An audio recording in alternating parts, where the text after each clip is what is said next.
Eu vou mostrar esse líquido fluorescente. Vou mostrar. É uma caneta. Esse daqui é uma caneta com uma luz ultravioleta. Eu vou iluminar nela, né? Sim.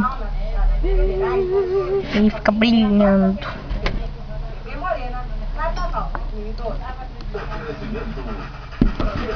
Mas esse aqui ele tá brilhando.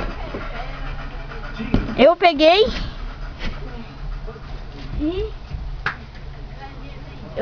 e diluí uma caneta fluorescente nela. Espera aí que eu vou mostrar a caneta.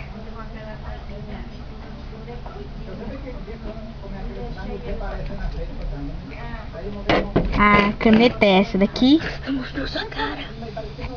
Essa caneta aqui, bem legal. Essa daqui mesmo, essa caneta aqui. Eu quebrei ela e diluí ela na água.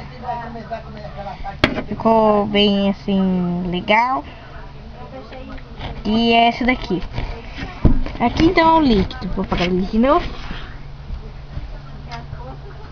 E esse líquido vai ficar fluorescente.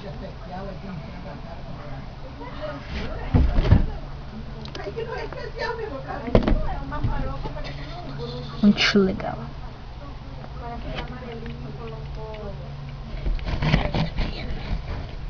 Caneta é esse negócio aqui. Caneta aqui, ó. Aqui, ó. Aqui. Vou colocar aqui na parede. Parede, tá assim.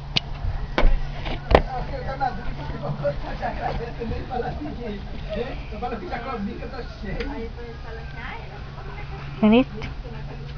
Vou riscar. Porque não fica pior se você pegar assim, você vai. Daí não gosta, né?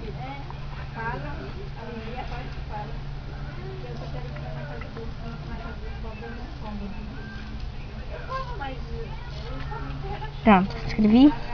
Agora vou mostrar o que eu escrevi. Vou pegar a caneta e vou iluminar.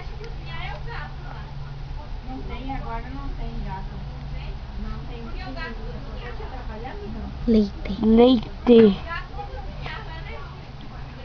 Leite. Tá bom, esse daí, o líquido é esse. Esse líquido muito maluco. Luzinha. Um líquido muito maluco.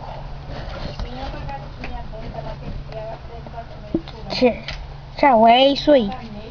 Mais vídeo como esse aqui você encontra no... Tchau, joinha!